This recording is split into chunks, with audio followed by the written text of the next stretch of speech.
ಎಂಥ ಹೋರಾಟಗಳು, ಕಷ್ಟಗಳು, ಇಕ್ಕಟ್ಟುಗಳು ಬಂದ್ರೂ ನಮ್ಮ ಜೊತೆ ನಾವು ಆರಾಧಿಸುವ ದೇವರಿದ್ದೇ ಇರ್ತಾನೆ. ಆಮೇಲೆ ಹಲ್ಲೆಲೂಯಾ. ಕಮನ್, ಯೇಸುವಿನ ಹೆಸರಲ್ಲಿ ಒಂದು ಗಟ್ಟಿಯಾಗಿ ಹಲ್ಲೆಲೂಯಾ.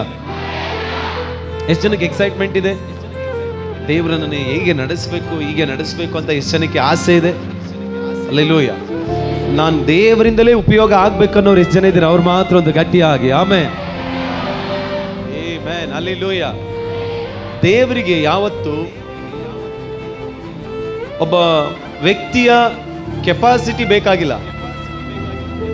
ಒಬ್ಬ ವ್ಯಕ್ತಿಯ ಕೆಪಾಸಿಟಿ ಆಗಲಿ ಅಥವಾ ಅವನಿಗಿರುವ ತಲಾಂತು, ಜ್ಞಾನ, ಬಲ, ಸಾಮರ್ಥ್ಯಗಳ, ಅವನಿಗಿರುವ ಇನ್ಫ್ಲೂಯೆನ್ಸ್ ಅಥವಾ ಅವನಿಗಿರುವಂಥ ಹಣ ಆಗಲಿ, ಅಧಿಕಾರ ಆಗಲಿ, ಎಜುಕೇಷನ್ ಆಗಲಿ, ಇದು ಯಾವುದು ಕೂಡ ದೇವರಿಗೆ ಮ್ಯಾಟರ್ ಆಗಲ್ಲ. ಹಲ್ಲೆಲೂಯಾ. ನಿಮ್ಮ ಕೆಪಾಸಿಟಿ ದೇವರಿಗೆ ಮ್ಯಾಟರ್ ಆಗಲ್ಲ. ಯವನಸ್ಥರಿಗೆ ನಾನು ಎನ್ಕರೇಜ್ ಮಾಡುವಂಥ ಒಂದು ಮಾತು, ನಿಮಗಿರುವ ಏನು ಸ್ಟ್ರೆಂತ್, ನಿಮಗಿರುವ ಕೆಪಾಸಿಟಿ ಎಲ್ಲ ಇಂಪಾರ್ಟೆಂಟ್. ದೇವರಿಗೆ ಬೇಕಾಗಿರುವುದು ನಿಮ್ಮ ಕೆಪಾಸಿಟಿ ಅಲ್ಲ, ದೇವರಿಗೆ ಬೇಕಾಗಿರುವುದು ನಿಮ್ಮ ಅವೈಲಬಿಲಿಟಿ. ಅಂದರೆ ದೇವರಿಗೆ ನಿಮ್ಮ ಸ್ಟ್ರೆಂತ್ ಅಥವಾ ನಿಮಗಿರುವ ಬಲ ಅಲ್ಲ ಬೇಕಾಗಿರೋದು, ದೇವರ ಸಮ್ಮುಖದಲ್ಲಿ ನಿಂತುಕೊಳ್ಳುವಂಥದ್ದು, ದೇವರಿಗೆ ಬೇಕಾಗಿರುವ ಹಾಗೆ ನಾನು ನೀನು ಸಿಕ್ಕುವಂಥದ್ದು ಇಂಪಾರ್ಟೆಂಟ್ ಆಗಿರ್ತದೆ. ಹಲ್ಲೆಲೂಯಾ. ಆಮೇಲೆ ಹೇಳ್ತೀರಾ, ದೇವರ ಸಮ್ಮುಖದಲ್ಲಿ ನಿಂತುಕೊಳ್ಳೋದೇ ಬಹಳ important. Price God, hallelujah. So ಇವತ್ತು ಒಂದು ಬಲವುಳ್ಳ ಸಾನ್ನಿಧ್ಯವನ್ನು ನಾವು ಇನ್ನೂ ಏನು ನಾ ಹೀಗೆ ಹೇಳ್ತೀನಿ, ಬಲದಿಂದ ಬಲಕ್ಕೆ, ಕೃಪೆಯಿಂದ ಕೃಪೆಗೆ, ಮಹಿಮೆಯಿಂದ ಮಹಿಮೆಗೆ ಇವತ್ತು ನಾವು ಹೋಗ್ಲಿಕ್ಕಿದ್ದೇವೆ. ಆಮೇಲೆ ಹಲ್ಲೆಲೂಯಾ. ದೇವರು ಅದೇ ರೀತಿಯಾಗಿ ನಮ್ಮನ್ನು ನಡೆಸಲಿಕ್ಕಿದ್ದಾನೆ. Praise God. ನಾನು ಇಲ್ಲಿ ಕುಳಿತುಕೊಂಡಾಗ ಆರಾಧನೆ ನೀವು ಮಾಡ್ತಿರುವಾಗ, ದೇವರ ಸಭೆ ಒಳಗಡೆ ಬರುವಾಗ, ದೇವರು ನನ್ನ ಹೃದಯದಲ್ಲಿ, ನಾನು ಆ್ಯಕ್ಚುಲಿ ಬೇರೆ ಪ್ರಸಂಗವನ್ನು ರೆಡಿ ಮಾಡ್ಕೊಂಡು ಬಂದಿದ್ದೇನೆ, ಆದರೆ ದೇವರಿಲ್ಲಿ ಒಂದು ಹೊಸದಾದ ಒಂದು ಅನುಭವಕ್ಕೆ ದೇವರು ನಿಮ್ಮ ನಡೆಸಬೇಕೆಂಬುದಾಗಿ ಇದುವರೆಗೂ ಮಾತಾಡದಂಥ ಒಂದು ಪ್ರಸಂಗವನ್ನು ನಾನು ನಿಮ್ಮ ಮಧ್ಯದಲ್ಲಿ ಮಾತಾಡಲಿಕ್ಕಿದ್ದೇನೆ. ಹಲ್ಲೆಲೂಯಾ. ನಾನು ಇದುವರೆಗೂ ಎಲ್ಲೂ ಈ ಪ್ರಸಂಗವನ್ನು ಮಾತಾಡಿಲ್ಲ. ಇದೇ ಫಸ್ಟ್ ಟೈಮ್ ನಾನು ಈ ಪ್ರಸಂಗವನ್ನು ಮಾತಾಡ್ತೇನೆ, ವಾಕ್ಯವನ್ನು ಮಾತಾಡ್ತಿದ್ದೇನೆ. ಹಲ್ಲೆಲೂಯಾ. ಎಷ್ಟು ಜನಕ್ಕೆ ಎಕ್ಸೈಟ್ಮೆಂಟಲ್ಲಿ ಇದ್ರೆ ಕೇಳಲಿಕ್ಕೆ? Wow, price God, hallelujah.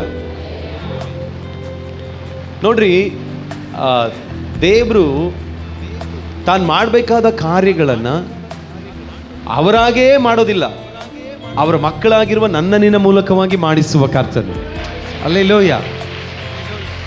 Pastor, ನೀವು ಕೇಳ್ಬೋದು, ಯಾಕೆ ಪಾಸ್ಟರ್ ದೇವರೇ ಬಂದು ಮಾಡ್ಬೋದಲ್ಲ, ನಮ್ಮ ಕೈಲಿ ಯಾಕೆ ಮಾಡಿಸ್ತಾರೆ ಅಂತ ನೀವು ಕೇಳ್ಬೋದು ಅಲ್ವಾ?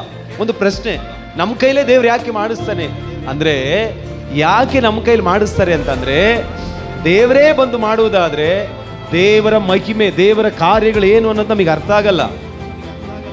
ನಮ್ಮ ಮೂಲಕವಾಗಿ ಯಾಕೆ ಮಾಡಿಸ್ತಾರೆ ಅಂದರೆ, ನಮ್ಮ ಜೀವಿತದಲ್ಲಿ ದೇವರು ಯಾರು ಎಂಬುದಾಗಿ ಅರ್ಥ ಮಾಡಿಕೊಳ್ಳುವುದಕ್ಕಾಗಿ ದೇವರು ನಿನ್ನ ಮೂಲಕವಾಗಿಯೇ ಅದ್ಭುತ ಮಹತ್ ಕಾರ್ಯಗಳನ್ನ, ಸೂಚಕ ಕಾರ್ಯಗಳನ್ನ, ಬಲವುಳ್ಳ ಕಾರ್ಯಗಳನ್ನ, ಹಲ್ಲೆಲೂಯಾ, ಅಧಿಕವಾದ ಮಹತ್ ಕಾರ್ಯಗಳನ್ನು ಮಾಡುವುದಕ್ಕಾಗಿ ದೇವರು ನಿನ್ನನ್ನು ಉಪಯೋಗಿಸುವ ದೇವರಾಗಿದ್ದಾನೆ. ಹಲ್ಲೆಲೂಯಾ. ಎಷ್ಟು ಜನ ಸಿದ್ಧವಾಗಿದ್ದೀರಾ? ಎಸ್, ದೇವರ ಕಾರ್ಯಗಳನ್ನ ಮಾಡುವುದಕ್ಕೆ ನಾನು ರೆಡಿ ಇದ್ದೇನೆ ಎನ್ನುವುದಾಗಿ ಹೇಳುವರು ಮಾತ್ರ ಒಂದು ಶಬ್ದವಾಗಿ ಆಮೆನ್. ಹಾಗಿದ್ರೆ ನಿಮ್ಮ ಕೆಪಾಸಿಟಿ ದೇವರಿಗೆ ಇಂಪಾರ್ಟೆಂಟ್ ಅಲ್ಲ, ನಿಮ್ಮ ಅವೈಲಬಿಲಿಟಿ ಇಂಪಾರ್ಟೆಂಟ್, ನಿಮ್ಮ ಇರುವಿಕೆ ಬಹಳ ಇಂಪಾರ್ಟೆಂಟ್. ನಿಮ್ಮ ಪ್ರೆಸೆಂಟ್ ಹೇಳ್ತೀವಲ್ಲ ಸ್ಕೂಲಲ್ಲಿ ಬಂದಾಗ, ಸುರೇಶ ಅಂದರೆ ಪ್ರೆಸೆಂಟ್ ಸರ್ ಅಂತೀರ ನೋಡ್ರಿ. ಹಾಗೆ ದೇವರು ಕರೆಯುವಾಗ ಎಸ್ ನಾನಿದ್ದೇನೆ ಸ್ವಾಮಿ ಅನ್ನೋರು ಮಾತ್ರನೇ ಬೇಕಾಗಿರೋದು ಕರ್ತನಿಗೆ. ನಿಮ್ಮ ಕೆಪಾಸಿಟಿ, ನಿಮ್ಮ ಹಣ, ಅಧಿಕಾರ ಯಾವುದು ಬೇಕಾಗಿಲ್ಲ. ಹಲ್ಲೆಲೂಯಾ. Praise God. ನಾನು ಸ್ವಲ್ಪ ಸಮಯ ನಿಮ್ಮ ಸಂಗಡ ವಾಕ್ಯ ಮಾತಾಡಿ ಪುನಃ ಆರಾಧನೆಗೆ ಹೋಗ್ಲಿಕ್ಕಿದ್ದೇವೆ. ಮಹಿಮೆ ಉಳ್ಳ ಆರಾಧನೆಗೆ ಹೋಗ್ಲಿಕ್ಕಿದ್ದೇವೆ. ಹಲ್ಲೆಲೂಯಾ. ಹೆಸರು ಸಿದ್ಧವಾಗಿದ್ದೀರಾ? ಒಂದು ದೈವ ಬಲದಲ್ಲಿ ನಾವು ಹೋಗ್ಲಿಕ್ಕಿದ್ದೇವೆ. ಈ ವರ್ಷವೆಲ್ಲ ದೇವರ ಬಲದಿಂದಲೇ ನಾವು ಚಲಿಸ್ಲಿಕ್ಕಿದ್ದೇವೆ. ಆಮೇಲೆ ಹಲ್ಲೆಲೂಯಾ. ಇನ್ನೂ ಪ್ರಾರಂಭ ಮಾಡಿದ್ದೇವೆ, 2026ನೇ ವರ್ಷ ಜನವರಿ ಪ್ರಾರಂಭ ಮಾಡಿದ್ದೇವೆ ಅಲ್ವಾ? ಇನ್ನು ಮೇಲೆ ಇನ್ನೂ ಅದನ್ನೇ ಹೇಳ್ದಲ್ಲ, ಬಲದಿಂದ ಬಲಕ್ಕೆ ನೀವೆಲ್ಲರೂ ಕೂಡ, ಪ್ರತಿಯೊಬ್ಬೊಬ್ಬರು ಕೂಡ ಮಹಿಮೆಯಿಂದ ಮಹಿಮೆಗೆ ಹೋಗ್ಬೇಕನ್ನೋದೇ ದೇವರ ಇಷ್ಟ. Praise God, hallelujah. So come on church, ನಾನೊಂದು ವಾಕ್ಯವನ್ನು ಮಾತಾಡಿ ನಿಮ್ಮ ಮಧ್ಯದಲ್ಲಿ ನಿಮ್ಮನ್ನು ಎನ್ಕರೇಜ್ ಮಾಡಲಿಕ್ಕಿದ್ದೇನೆ. ವಾಕ್ಯ ಎಷ್ಟು ಜನಕ್ಕೆ ಹಲ್ಲೆಲೂಯಾ ಎಕ್ಸೈಟ್ಮೆಂಟಲ್ಲಿ ಇದ್ದೀರಾ? ಒಂದು ತವಕ ಇದೆಯಾ ವಾಕ್ಯಕ್ಕಾಗಿ? ತವಕ ಎಷ್ಟು ಜನಕ್ಕಿದೆ? ಅವ್ರು ಮಾತ್ರ ಒಂದು ಆಮೇನ್. ಹೇಳ್ತೇನೆ, ಕೇಳಿಸ್ಕೊಳ್ರಿ. ವಾಕ್ಯವನ್ನು ಮುಗಿಸುವುದ್ರೊಳಗಾಗಿ ನೀವೇ ಪಾಸ್ಟರ್ ಹತ್ರ ಬಂದು ಕೇಳ್ಬೇಕು, ಪಾಸ್ಟರ್ ಅಯ್ಯೋ ಏನಾದ್ರೂ ಇದ್ರೆ ಹೇಳಿ ಪಾಸ್ಟರ್, ದೇವರ ಕಾರ್ಯಗಳಿಗೋಸ್ಕರ ಏನಾದ್ರೂ ಇದ್ರೆ ಹೇಳಿ ಪಾಸ್ಟರ್ ಅಂತ ನೀವೇ ಬಂದು ಕೇಳಬೇಕು. ಆಮೇಲೆ ನಾನು ರೆಡಿ ಇದ್ದೀನಿ ಪಾಸ್ಟರ್, ಏನಾದರೂ ದೇವರಿಗೋಸ್ಕರ ಏನಾದ್ರು ಮಾಡ್ಬೇಕಂತ ಎದ್ದು ನಿಂತುಕೊಳ್ಳುವಂಥ ಯೌವನಸ್ಥರಿಗಾಗಿ ನಾನು ದೇವರಿಗೆ ಸ್ತೋತ್ರ ಮಾಡ್ತೇನೆ. ಆಮೇಲೆ ಅಲ್ಲೆಲ್ಲೋಯ್ಯ, ರೆಡಿ ಇದ್ದೀರಾ? ನಾನು ಆವಾಗವಾಗ ಹಲೋ ಅಂತ ಹೇಳಿದ್ರೆ ನೀವು ಹಾಯ್ ಅಂತ ಹೇಳ್ಬೇಕು. ಓಕೆ, ಒಂದು ಸಮ್ಟೈಮ್ಸ್ ನಾನು ಹೇಳಿದ್ರೆ ಹಾಯ್ ಅಂತ ಹೇಳಿದ್ರೆ ಹಲೋ ಅಂತ ಹೇಳ್ಬೇಕು. ರೆಡಿನಾ? Hello, hi, very nice, alleluia. So ಆವಾಗ ಗೊತ್ತಾಗ್ತದೆ ನನಗೆ ನೀವು ಇಲ್ಲೇ ಇದ್ದೀರಿ ಅಂತ.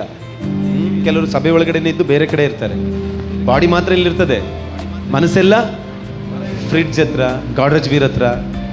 ಕೀ ಹಾಕಿ ಬಂದೇ ಇಲ್ವಾ, ಸರ ಬೇರೆ ಅಲ್ಲೇ ಇಟ್ಬಿಟ್ಟೆ, ಕುಕ್ಕರು, ಗ್ಯಾಸ್ ಅಲ್ಲೇ ಇರ್ತದೆ, ನಿಮ್ಮ ಮೈಂಡೆಲ್ಲ ಅಲ್ಲಿ ಇರ್ತದೆ, ಜಾಬ್ ಕೆಲಸ ಅಲ್ಲಿರ್ತದೆ. ನಾನು ಅಂದ್ಕೊಂಡಿದ್ದೇನೆ ಚರ್ಚ್ ಹೆಸರೇನು, ಬೆಥೆಸ್ದಾ AG ಚರ್ಚ್ನ ಎಲ್ಲರೂ ಕೂಡ ತುಂಬ ತುಂಬ ದೂರದ ಊರುಗಳಿಂದ ಬಂದಿರೋ ಎಲ್ಲರೂ ಕೂಡ ನಿಮ್ಮ ಶರೀರ, ಮನಸ್ಸು, ಪ್ರಾಣ ಅದನ್ನೆಲ್ಲ ಇಲ್ಲೇ ಇದೆ ಅಂತ. Okay, right, alleluia. Come on church, ಒಂದು ವಾಕ್ಯವನ್ನು ತೆಗೀರಿ ಎಲ್ಲರೂ.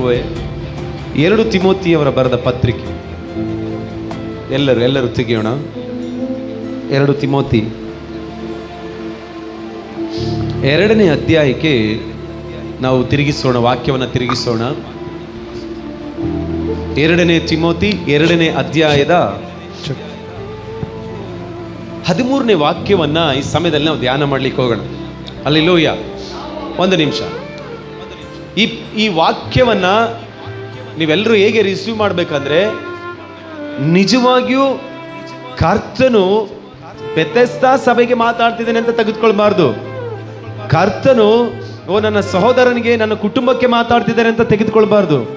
ಈ ವಾಕ್ಯವನ್ನ ದೇವರು ನನಗಾಗಿಯೇ ಮಾತಾಡ್ತಿದ್ದಾನೆ ಅಂತ ವೈಯಕ್ತಿಕವಾಗಿ ವಾಕ್ಯವನ್ನ ತೆಗಿರಿ. ನಾ ಹೇಳ್ತೀನಿ, ಈ ವರ್ಷ ನೀವು ಬಲದಿಂದ ಬಲಕ್ಕೆ 100%, ಆಮೇಲೆ ಮಹಿಮೆಯಿಂದ ಮಹಿಮೆಗೆ ಕರ್ತನನ್ನು ನಡೆಸಲಿಕ್ಕಿದ್ದಾನೆ. ಹಾಲೆಲೂಯ. ವಾಕ್ಯ ಓದೋಣ.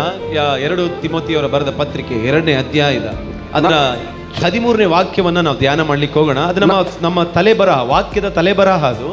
ಆದ್ರೆ ನಾನು ಪ್ರಸಂಗವನ್ನ ಇನ್ನೊಂದು ಆಂಗಲ್ ಅಲ್ಲಿ ತೆಗೆದುಕೊಂಡು ಹೋಗ್ಲಿಕ್ಕಿದ್ದೇನೆ. ರೈಟ್, ನಾವು ಕೇಳಿಸ್ಕೊಳ್ರಿ, ನಾವು ಅಪನಂಬಿಗಸ್ತರಾಗಿದ್ದರು, ಫೇತ್ಲೆಸ್ ಆಗಿದ್ರು, ಅಪನಂಬಿಗಸ್ತರಾಗಿದ್ದರು, ಆತನು ಆತನು ಅಂದರೆ ಯೇಸು ನಿನ್ನ ಜೀವಿತದಲ್ಲಿ ನಾವು ಅಪನಂಬಿಗಸ್ತಾದಂಥ ಸಮಯದಲ್ಲೂ ಕೂಡ ಯೇಸು ನನ್ನ ಮೇಲೆ, ನಿನ್ನ ಮೇಲೆ ಪ್ರೀತಿ ಇಟ್ಟು ಆತನು ಇಂದಿಗೂ ನಂಬಿಗಸ್ತನಾಗಿಯೇ ನಿನ್ನ ವಿಷಯದಲ್ಲಿ ಇದ್ದಾನೆ. ಯಾರು ಆಮೇಲೆ ಹೇಳಿಲ್ಲ. ಕಮಾನ್ ಚರ್ಚ್, ಸಮ್ಟೈಮ್ಸ್ ನಾವೇ ಅಪನಂಬಿಗಸ್ತರಾಗಿದ್ರು, ನಾನು ಆರಾಧಿಸುವ ಯೇಸು ನಂಬಿಗಸ್ತನಾಗಿಯೇ ನನ್ನ ಜೀವಿತದಲ್ಲಿ ಇದ್ದಾನೆ ಎಂಬುದಾಗಿ. ಹಲ್ಲೆಲೂಯಾ. ದೇವರಿಗೆ ಅನೇಕ ಇಷ್ಟವಿಲ್ಲದ ಕಾರ್ಯಗಳು ನನ್ನ ಬದುಕಲ್ಲಿ ಇದ್ರೂ ಕೂಡ, ನನಗೆ ದೇವರನ್ನ ಮೆಚ್ಚಿಸುವುದಕ್ಕೆ ಅನೇಕ ನನ್ನ ಶರೀರ, ನನ್ನ ಆತ್ಮ, ಪ್ರಾಣ ತವಕ ಪಟ್ಟರು ಅದನ್ನು ನೆರವೇರಿಸಕ್ಕಾಗದೇ ಇದ್ರೂ ಕೂಡ ಅನೇಕ ಸಾರಿ ನಾನು ನಂಬಿಗಸ್ತನಾಗಿ ಜೀವಿಸಬೇಕು ಅನ್ಕೊಂಡು ಆದ್ರೂ ಅಪನಂಬಿಗಸ್ತನಾದ್ರೂ ಕೂಡ, ಆದ್ರೆ ನಿನ್ನ ಜೀವಿತದಲ್ಲಿ ಮಾತು ಕೊಟ್ಟಾತ ನಂಬಿಗಸ್ತನೊಬ್ಬನಿದ್ದಾನೆ. ನಾವು ಅಪನಂಬಿಗಸ್ತರಾದ್ರು, ಅವರು ನಂಬಿಗಸ್ತನಾಗಿ ನನ್ನ ಜೀವಿತವನ್ನು ಇವತ್ತಿಗೂ ನಡೆಸುತ್ತಿರುವ ಕರ್ತನಾಗಿದ್ದಾನೆ. ಓ ಅಲ್ಲೆಲ್ಲೂಯ್ಯ. ಎಷ್ಟು ಜನ ಆಮೇಲೆ ಹೇಳ್ತೀರಾ? ಎಸ್, ನಾನು ಅಪನಂಬಿಗಸ್ತರಾಗಿದ್ರು, ನನ್ನ ದೇವರು ನಂಬಿಗಸ್ತನಾಗಿಯೇ ಇದ್ದಾನೆ. ಅಲ್ಲೆಲ್ಲೂಯ್ಯ. ಅನೇಕ ಸಾರಿ ಅನೇಕರ ಬದುಕಲ್ಲಿ ನಂಬಿಗಸ್ತರಾಗಿ ಅನೇಕರು ಕಾಣಿಸ್ತಾರೆ. ಆದ್ರೆ ಎಲ್ಲರೂ ಕೂಡ ನಂಬಿಗಸ್ತಿಕೆ ಅಂತ ಹೇಳುವಾಗ ನಿಮಗೆ ಸಿಂಪಲ್ ಆಗಿ ಹೇಳ್ಬಿಡ್ತೇನೆ, ಕೇಳಿಸ್ಕೊಳ್ರಿ. ಏನು ನಂಬಿಗಸ್ತಿಕೆ ಅಂದ್ರೆ ಏನು? ನಂಬಿಗಸ್ತಿಕೆ ಅಂದ್ರೆ ಮಾತು ಕೊಟ್ಟ ಪ್ರಕಾರ ನಡೆದುಕೊಳ್ಳುವುದೇ ನಂಬಿಗಸ್ತಿಕೆ. ರೈಟ್? ಹಲೋ, ಏನ್ ನಂಬಿಗಸ್ತಿಕೆ ಅಂದ್ರೆ? ಮಾತು ಕೊಟ್ಟ ಪ್ರಕಾರ ನಡೆದುಕೊಳ್ಳುವುದಕ್ಕೆ ಹೇಳುವಂಥದ್ದೇ ನಂಬಿಗಸ್ತಿಕೆ. ಅಲ್ಲೆಲ್ಲೋಯ್ಯ. ಅಥವಾ ನಾವು ಏನ್ ನಡೆದುಕೊಳ್ತಿದೀವೋ ಅದನ್ನ ಮಾತು ಕೊಡುವುದೇ ನಂಬಿಗಸ್ತಿಕೆ. Praise God. ನಮ್ಮ ದೇವರು ಏನು ಮಾಡಬೇಕು ಅಂತಿದ್ದಾರೋ ಅದನ್ನ ಹೇಳ್ಬಿಡ್ತಾರೆ, ಏನು ಹೇಳ್ಬೇಕಂತಿದ್ದಾರೋ ಅದನ್ನ ಮಾಡಿಬಿಡ್ತಾರೆ. ನಿನ್ನ ಜೀವಿತದಲ್ಲಿ ಅನೇಕ ಸಾರಿ ನಾವು ಅಪನಂಬಿಗಸ್ತರಾಗಿದ್ರು, ಯೇಸು ಮಾತ್ರ ನಂಬಿಗಸ್ತನಾಗಿಯೇ ಇದ್ದಾನೆ. ಕಮಾನ್ ಸಹೋದರಿ ಸಹೋದರ, ನಿಮ್ಮ ಕುಟುಂಬ, ನಿಮ್ಮ ಮಕ್ಕಳು, ನಿಮ್ಮ ಭವಿಷ್ಯತ್ತು, ನಿಮ್ಮ ಜೀವಿತವನ್ನ ಯೋಚನೆ ಮಾಡಿ ನೋಡ್ರಿ. ಸಮ್ಟೈಮ್ಸ್ ನಾವು ದೇವರಿಗೆ ಏನಾಗಿರ್ತೇವೆ, ಅಪನಂಬಿಗಸ್ತರಾಗೇ ಇರ್ತೇವೆ. ಆದರೆ ನಾನು ಆರಾಧಿಸುವ ದೇವರು ಮಾತ್ರ ನಮ್ಮ ಬದುಕಲ್ಲಿ ಮಾತು ಕೊಟ್ಟ ಪ್ರಕಾರ ಆತ ನಡೆದುಕೊಳ್ಳುವ ದೇವರಾಗಿದ್ದಾನೆ. ಯಾಕೆ ಗೊತ್ತಾ? ಆತನು ಬದಲಾಗದ ದೇವರು. ನಿನ್ನೆ ಇದ್ದ ಹಾಗೆ ಇವತ್ತು ನಾಳೆಯೂ ನಿರಂತರವೂ ಒಂದೇ ರೀತಿಯಾಗಿರುವ ಕರ್ತನನ್ನು ನಾವು ಆರಾಧಿಸ್ತಿದ್ದೇವೆ. ಹಲ್ಲೆಲೂಯಾ. ನಾವು ಅಪನಂಬಿಗಸ್ತರಾಗಿದ್ರು, ದೇವ್ರು ನಂಬಿಗಸ್ತನಾಗಿದ್ರು. ಪಕ್ಕದವ್ರು ನೋಡಿ ಹೇಳ್ರಿ, ನಾವು ಅಪನಂಬಿಗಸ್ತರಾದ ಹೇಳ್ರಿ ಸಹೋದರರು. ಎಸ್ಪೆಷಲಿ ಯೌವನಸ್ಥರು ಎನ್ಕರೇಜ್ ಮಾಡ್ರಿ, ಒಬ್ಬರಿಗೊಬ್ಬರು ಎನ್ಕರೇಜ್ ಮಾಡ್ರಿ. ಕೈ ಹಿಡಿದು ಸಹೋದರಿಯರು ಸಹೋದರಿಯರಿಗೆ, ಸಹೋದರರು ಸಹೋದರರಿಗೆ ಕೈ ಹಿಡಿದು ಹೇಳ್ರಿ, ಸಮ್ಟೈಮ್ಸ್ ನಾನು ನೀನು ಅಪನಂಬಿಗಸ್ತರಾಗಿದ್ದರು, ನಾನು ಆರಾಧಿಸುವ ನೀನು ಆರಾಧಿಸುವ ದೇವರು ನಂಬಿಗಸ್ತನಾಗಿಯೇ. ಆಮೆನ್. ಹಲ್ಲೆಲೂಯಾ. ಸಮ್ಟೈಮ್ಸ್ ನಾವು ಬೇಕಾದ್ರೆ ನಾವು ಯೇಸುವನ್ನ ಬಿಟ್ಟು ಆಗಲಿ ಹೋಗಿರ್ಲೂಬಹುದು. ಆದ್ರೆ ನಾವು ಎಲ್ಲೇ ಹೋದ್ರೂ ಕೂಡ ನಮ್ಮ ಹಿಂದೆ ಕರ್ತನು ನಂಬಿಗಸ್ತನಾಗಿ, ಮಗಳೇ ನಾನು ನಿನ್ನ ನಡೆಸ್ತೇನೆ, ಮಗನೇ ನಾನು ನಿನ್ನ ನಡೆಸ್ತೇನೆ, ಕೊನೆಯ ತನಕ ಕೈ ಹಿಡಿದು ನಡೆಸ್ತೇನೆ ಎಂಬುದಾಗಿ ಮಾತು ಕೊಟ್ಟ ದೇವರು ಕೊನೆಯವರೆಗೂ ನಂಬಿಗಸ್ತನಾಗಿಯೇ ನಮ್ಮ ಜೀವಿತವನ್ನ ಕಾಯ್ದು ನಡೆಸುವ ದೇವರಾಗಿದ್ದಾನೆ. ಹಲ್ಲೆಲೂಯಾ. ನೀನು ಚಿಕ್ಕ ಕುಟುಂಬ ಆಗಿರ್ಬೋದು, ಅಥವಾ ನೀನು ಏನು ಇಲ್ಲದೆ ಇರ್ಬೋದು, ಝೀರೋ ಆಗಿರ್ಬೋದು, ನಿನಗೆ ಹಣ ಇಲ್ಲದೆ ಇರ್ಬೋದು, ಆಸ್ತಿ ಇಲ್ಲದೆ ಇರ್ಬೋದು, ನಿನಗೆ ಎಜುಕೇಶನ್ ಇಲ್ಲದೆ ಇರ್ಬೋದು, ಓದು ಬರಹ ಗೊತ್ತಿಲ್ಲದೇನೆ ಇರ್ಬೋದು, ನಿಂದು ಕುಟುಂಬ ದೊಡ್ಡ ಕುಟುಂಬ ಆಗದೇನೆ ಇರ್ಬೋದು, ನಿನ್ನ ಜೊತೆ ಜನ ಇಲ್ಲದೆ ಇರ್ಬೋದು, ಅಥವಾ ನಿನ್ನನ್ನು ಮೆಚ್ಚುಗೆ ಪಡಿಸದೆ ಇರುವಂತ ಜನ ಯಾರು ಇಲ್ಲದೆ ಇರ್ಬೋದು. ನಾನು ಹೇಳ್ತೇನೆ, ಕೇಳಿಸ್ಕೊಳ್ರಿ. ಯಾರು ನಮ್ಮ ಜೊತೆ ಇರ್ಲದಿದ್ರು ನಂಬಿಗಸ್ತನಾದ ದೇವರು ನಮ್ಮ ಜೊತೆ ಇದ್ದ. ಹಲ್ಲೆಲೂಯಾ. ಪೌಲ ತಿಮೋತಿಗೆ, ಯೌವನಸ್ಥನಾದ ತಿಮೋತಿಗೆ ಹೇಳ್ತಾನೆ, ತಿಮೋತಿಯನೇ, ಅನೇಕ ಸಾರಿ ಮನುಷ್ಯನು, ಅನೇಕ ಸಾರಿ ಸಭೆ, ಅನೇಕ ಸಾರಿ ಕುಟುಂಬ, ಅನೇಕ ಸಾರಿ ನಾನು ನಂಬಿದ ವ್ಯಕ್ತಿಗಳು ಹಲ್ಲೆಲೂಯಾ ಅಪನಂಬಿಗಸ್ತರಾಗಿ ಜೀವಿಸಿದ್ರು. ನಾನು ನಿನಗೊಂದು ಮಾತು ಹೇಳ್ತೇನೆ, ಕೇಳಿಸ್ಕೋ. ನೀನು ಆರಾಧಿಸುವ ದೇವರು, ನೀನು ಸೇವಿಸುವ ಕರ್ತನು, ಆತ ನಿನ್ನ ಬದುಕಲ್ಲಿ ನಂಬಿಗಸ್ತನಾಗಿಯೇ ಇದ್ದಾನೆ ಎಂಬುದಾಗಿ. Hallelujah, hallelujah. ಈ ಲೋಕದ ಮನುಷ್ಯರು ನಾವು ಅನೇಕರನ್ನ ನಂಬ್ತೀವಿ, ಅವ್ರ ಮಾತಿಗೆ ನಾವು ಏನ್ ಮಾಡ್ತೇವೆ, ನಂಬ್ತೀವಿ. ಆದ್ರೆ ಆ ನಂಬಿಗಸ್ತಿಕೆಯನ್ನು ಉಳಿಸ್ಕೊಳ್ಳಿಕ್ಕೆ ಸಾಧ್ಯ ಇಲ್ಲ ಲೋಕದಲ್ಲಿ ಯಾರು ಕೂಡ. ಮಾತು ಕೊಟ್ಟ ಪ್ರಕಾರ ನಡೆದುಕೊಳ್ಳಿಕ್ಕೆ ಈ ಲೋಕದಲ್ಲಿ ಕೆಪಾಸಿಟಿ ಇರೋದು ನಾವು ಆರಾಧಿಸುವ ಯೇಸುವಿಗೆ ಮಾತ್ರನೇ. ಆಮೆನ್. ಹಲ್ಲೆಲೂಯಾ. ರೈಟ್. ಈ ಮಾತನ್ನ ದೇವರು ನಂಬಿಗಸ್ತನಾಗಿದ್ದಾನೆ ಅಂತ ಹೇಳುವುದಕ್ಕೆ ಅವನು ಯಾಕೆ ಈ ಮಾತನ್ನು ಹೇಳ್ತಾನೆ ಅಂದ್ರೆ, ಆ ಅಧ್ಯಾಯದಲ್ಲಿ 3 ಕಾರ್ಯಗಳನ್ನ ಹೇಳ್ತಾನೆ. ಬಹಳ ಪ್ರಾಮುಖ್ಯವಾಗಿ 3 ಕಾರ್ಯಗಳನ್ನ ಹೇಳ್ತಾನೆ. ಹಲ್ಲೆಲೂಯಾ. ದೇವರು ನಂಬಿಗಸ್ತನಾಗಿದ್ದಾನೆ ಅಂತ ಹೇಳುವುದಕ್ಕೆ 3 ಕಾರ್ಯಗಳನ್ನ ಹೇಳ್ತಾನೆ. ಆ 3 ಕಾರ್ಯಗಳೇನಪ್ಪ ಅಂತಂದ್ರೆ, 2ನೇ ಅಧ್ಯಾಯದ 1ನೇ ವಚನವನ್ನ ಓದ್ರಿ, ಅಥವಾ 2ನೇ ವಚನದಿಂದ ಓದ್ರಿ, ಕೇಳಿಸ್ಕೊಳ್ರಿ. ದೇವರು ನಂಬಿಗಸ್ತನಾಗಿದ್ದಾನೆ ಅಂತ ಹೇಳುವುದಕ್ಕಾಗಿ, ಯೇಸು ನಂಬಿಗಸ್ತನಾಗಿದ್ದಾನೆ ಅಂತ ಹೇಳ್ತಾ ಅವನು ಈ ಮಾತನ್ನು ಯಾಕೆ ಹೇಳ್ದ ಅಂತಂದ್ರೆ, ಅದಕ್ಕೂ ಮುಂಚಿತವಾಗಿ ಅವನೊಂದು ಕಾರ್ಯವನ್ನ ಹೇಳಿದ್ದಾನೆ. 3 ವ್ಯಕ್ತಿಗಳನ್ನ ತೆಗೆದುಕೊಂಡು ಬಂದು ನಿಲ್ಲಿಸಿ ಹೇಳ್ತಿದ್ದಾನೆ. ಯಾರು 3 ವ್ಯಕ್ತಿಗಳಂದ್ರೆ, ಮೊದಲನೇದಾಗಿ ಸೈನಿಕನು ಎಂಬುದಾಗಿ ನೋಡ್ತಾನೆ. 2ನೇದಾಗಿ ರಂಗಸ್ಥಳದಲ್ಲಿ ಅಂದ್ರೆ ಅಥ್ಲೆಟಿಕ್ಸ್ ಅಥವಾ ಓಟದ ಸ್ಪರ್ಧೆಯಲ್ಲಿ ನಿಂತುಕೊಳ್ಳುವ ಒಬ್ಬ ವ್ಯಕ್ತಿಯ ಬಗ್ಗೆ ಮಾತಾಡ್ತಾನೆ. 3ನೇದಾಗಿ ಅಗ್ರಿಕಲ್ಚರ್, ವ್ಯವಸಾಯವನ್ನು ಮಾಡುವ ವ್ಯವಸಾಯ ತೋಟಗಾರನ ಬಗ್ಗೆ ಮಾತಾಡ್ತಾನೆ. ಹಲ್ಲೆಲೂಯಾ. ಕಮಾನ್ ಚರ್ಚ್, ಕಮಾನ್ ಯೌವನಸ್ಥರೆಲ್ಲ ಹೇಳ್ರಿ, ಎಷ್ಟು ಕಾರ್ಯಗಳ ಬಗ್ಗೆ ಮಾತಾಡ್ತದೆ? 3 ಕಾರ್ಯಗಳು. ಮೊದಲನೇದಾಗಿ ಸೈನಿಕನ ಬಗ್ಗೆ, 2ನೇದಾಗಿ ರಂಗಸ್ಥಳ ಅಥ್ಲೆಟಿಕ್ಸ್ ಅಥವಾ ಏನ್ ಹೇಳ್ತಾರೆ, ಓಟದ ಸ್ಪರ್ಧೆ, ಅಥವಾ ಏನ್ ಹೇಳ್ಬಾರು ಅವರಿಗೆ, ಕ್ರೀಡಾಪಟು ಅಲ್ವಾ, ಈಗ ಕೂಡ ಹೇಳ್ಬಹುದು. 3ನೇದಾಗಿ ವ್ಯವಸಾಯಗಾರನ ಬಗ್ಗೆ ಮಾತಾಡಿ, ಅವ್ರ ಬಗ್ಗೆ ಮಾತಾಡ್ಕೊಂಡು ಬರ್ತಾ ಬರ್ತಾ ಬರ್ತಾ ಹೇಳ್ತಾನೆ, ಒಂದು ವೇಳೆ ಮನುಷ್ಯನ ಅಪನಂಬಿಗಸ್ತನಾಗಿದ್ರು ದೇವರು ನಂಬಿಗಸ್ತನಾಗಿದ್ದಾನೆ. Hallelujah, hallelujah. ಪಕ್ಕದವ್ರು ನೋಡಿ ಹೇಳ್ರಿ, ಇನ್ನೊಂದು ಸಾರಿ ನೋಡಿ ಹೇಳ್ರಿ, ನಾನು ನೀನು ಅಪನಂಬಿಗಸ್ತನಾಗಿದ್ರು ದೇವರು ನಂಬಿಗಸ್ತನಾಗಿಯೇ ಇದ್ದಾನೆ. ಹಲ್ಲೆಲೂಯಾ. ಕಮನ್ ಚರ್ಚ್, ಇನ್ನೊಂದು ಸಾರಿ ಆ ವಾಕ್ಯವನ್ನು ಓದ್ರಿ. 3ನೇ ಅಧ್ಯಾಯದಿಂದ 6ನೇ ಅಧ್ಯಾಯದವರೆಗೂ, 3ನೇ ವಚನದಿಂದ 6ನೇ ವಚನದವರೆಗೂ. ಕಮನ್ ಎಲ್ಲರೂ ವಾಕ್ಯ ಓದು ಬರ ಗೊತ್ತಿರೋರೆಲ್ಲರೂ ಕೂಡ ಅದನ್ನು ಗಮನವಿಟ್ಟು ಓದ್ರಿ. ಯಾರಾದ್ರೊಬ್ಬರು ಶಬ್ದವಾಗಿ ಓದಿ.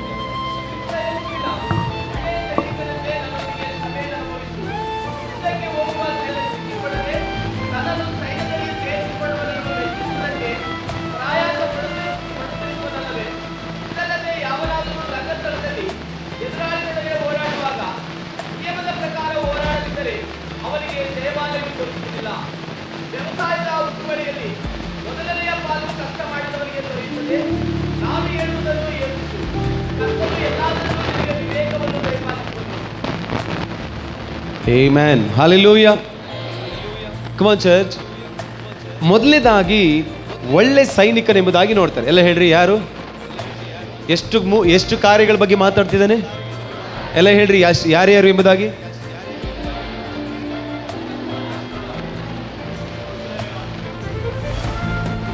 ಈಗಷ್ಟೇ ಹೇಳಿದೆ, ಆಲ್ರೆಡಿ ಮರ್ತು ಬಿಟ್ಟಿದ್ದೀರಾ. ಮೊದಲನೇದಾಗಿ, ಎರಡನೇದಾಗಿ, ಮೂರನೇದಾಗಿ. ರೈಟ್. ನಾನು ಇದನ್ನ ಮುಗಿಸ್ತೀನೋ ಏನೋ ಗೊತ್ತಿಲ್ಲ ಪ್ರಸಂಗವನ್ನ, ಆದರೆ ಒಬ್ಬ ಫಸ್ಟ್ ಸೈನಿಕರ ಬಗ್ಗೆ ಮಾತಾಡ್ತೇನೆ. ಹಲ್ಲೆಲೂಯಾ. ನಾವೆಲ್ಲರೂ ಸೈನಿಕರಾಗಿದ್ದೇವೆ. ನಿಮ್ಮ ಆಮೇಲೆ ನೋಡಿದ್ರೆ ಟೆರೆಸ್ ಬಿಟ್ಟೆ ಆಚೆಗೆ ಹೋಗ್ತಿಲ್ಲ. ನಾವೆಲ್ಲರೂ ಒಳ್ಳೆ, ಓನ್ಲಿ ಬರೀ ಸೈನಿಕರು ಮಾತ್ರ ಅಲ್ಲ, ಕ್ರಿಸ್ತ ಯೇಸುವಿನಲ್ಲಿರುವ ಒಳ್ಳೆ ಸೈನಿಕರಾಗಿದ್ದೇವೆ. ನಾವೆಲ್ಲರೂ ಸೈನಿಕರು, ನಾವೆಲ್ಲ ಸೋಲ್ಜರ್ಸ್. ನಿಮಗೆ ಗೊತ್ತಾ, ದೇಶವನ್ನ ಕಾಯುವ ಸೋಲ್ಜರ್ಸ್ ಒಬ್ಬ ಇರುವುದಾದ್ರೆ, ದೇಶದ ಒಳಗಡೆ ಇರುವ ಪ್ರತಿಯೊಬ್ಬ ಮನುಷ್ಯನನ್ನ ಕಾಯುವುದಕ್ಕಾಗಿ ದೇವರು ನಿನ್ನನ್ನ ಸೋಲ್ಜರ್ ಎಂಬುದಾಗಿ ಕರೀತಾರೆ. ಗೊತ್ತಾ ನಿಮಗೆ? ಹಲ್ಲೆಲೂಯಾ. ಗಡಿಗಳನ್ನ ಕಾಯುವ ಸೈನಿಕರ ಬಗ್ಗೆ ಇಲ್ಲಿ ಮಾತಾಡ್ತಿಲ್ಲ. ಹಲ್ಲೆಲೂಯಾ. ಸೈನಿಕರು ಸೋಲ್ಜರ್ ಅಂತ ಹೇಳುವಾಗ ನೋಡ್ರಿ, ಸೈನಿಕರನ್ನ ಸೆಲೆಕ್ಟ್ ಮಾಡ್ಕೊಳ್ಳುವಾಗ ಹೇಗೆ ಸೆಲೆಕ್ಟ್ ಮಾಡ್ಕೊಳ್ತಾರೆ? ಫಸ್ಟ್ 100 ಜನವನ್ನ ತೆಗೆದುಕೊಳ್ಬೇಕಂತ ಸೈನ್ಯಕ್ಕೆ ಏನ್ ಮಾಡ್ತಾರೆ? ಕಾಲ್ ಮಾಡ್ತಾರೆ. ಅಲ್ಲ, ಏನ್ ಮಾಡ್ತಾರೆ? ಕಾಲ್ಫರ್ ಮಾಡ್ತಾರೆ. ಇರೋದು ಸೀಟ್ ಎಷ್ಟು?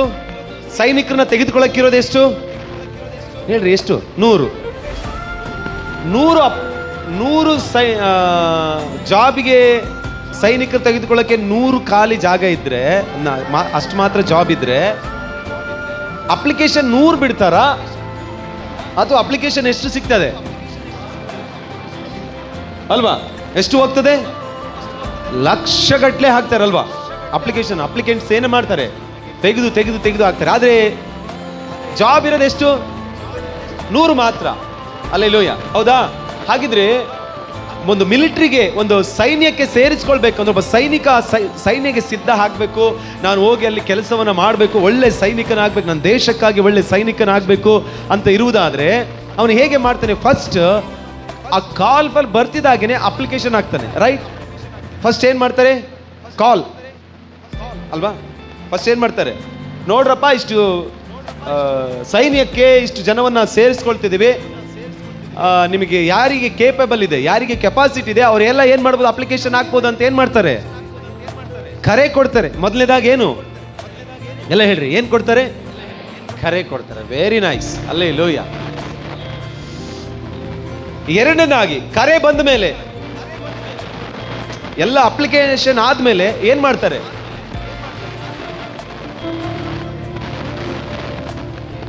ಆ ಪರೀಕ್ಷೆ ಏನಕ್ಕೆ ಮಾಡ್ತಾರೆ?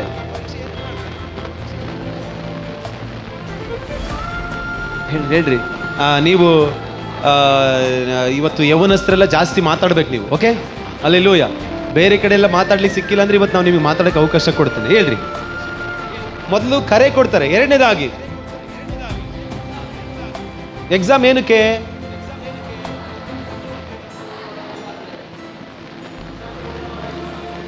ಏನಂತ? ಅರ್ಹತೆ. ಮತ್ತೆ ಬೇರೆ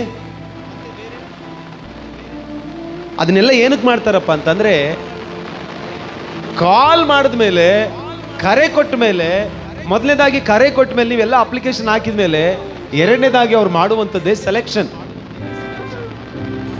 ಹೌದಾ? ಅಂದ್ರೆ ಆಯ್ಕೆ ಮಾಡ್ತಾರೆ. 1,00,000 ಬರ್ಬೋದು ಅಪ್ಲಿಕೇಶನ್, ಸೆಲೆಕ್ಟ್ ಮಾಡೋದು ಮಾತ್ರ 100 ಮಾತ್ರನೇ. ರೈಟ್?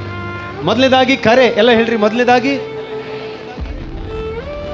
ಎರಡನೇದಾಗಿ ಸೆಲೆಕ್ಷನ್, ಆಯ್ಕೆ ಮಾಡ್ತಾರೆ ಅಲ್ವಾ?